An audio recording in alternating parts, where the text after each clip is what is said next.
Salut et bienvenue à toi dans cette vidéo. On va faire la correction de l'exercice 1 du concours Avenir 2023, sujet de physique.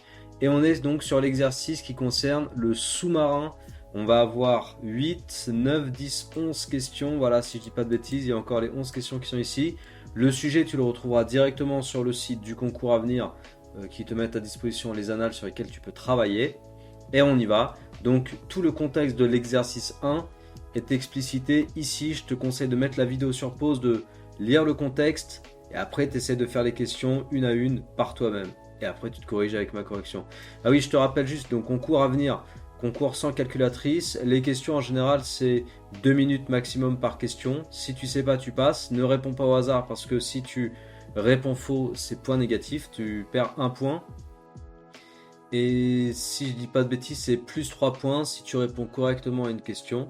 Donc en tout cas, il faut que tu sois sûr de ta réponse. Et si tu sais vraiment pas, tu sautes la question, tu laisses tomber et tu passes à la suite. D'accord?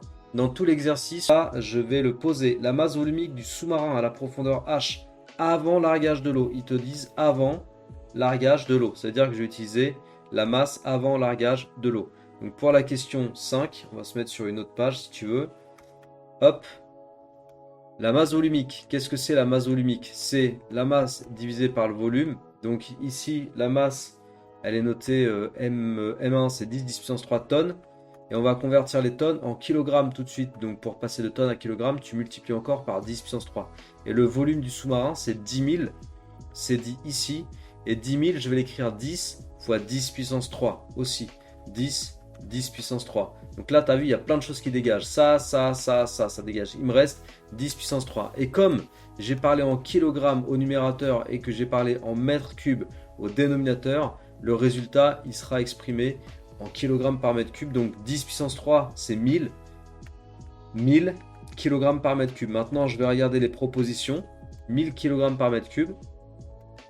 1000 kg par mètre cube, c'est celle-là, c'est la réponse B. Question 8. L'énergie potentielle de pesanteur du sous-marin à la profondeur H après avoir largué l'eau. Donc là, on va calculer l'énergie potentielle après largage. Je vais faire ça ici. Question 8. L'énergie potentielle de pesanteur, c'est la masse. Donc ici, ce sera M2 parce qu'on est après largage. Donc M2 multiplié par G multiplié par l'altitude. Alors l'altitude, c'est moins 200. Ok, parce qu'on est à la profondeur H. Et comme tout à l'heure, j'ai fait le petit schéma rapide, à la surface de l'eau, on est à 0. Ils le disent dans l'énoncé, c'est dit ici. L'énergie potentielle est considérée comme nulle à la surface. L'axe vertical, il est orienté vers le haut. Je sais pas, ils le disent là. Donc clairement, à la profondeur H, en fait, on est à moins 200 mètres.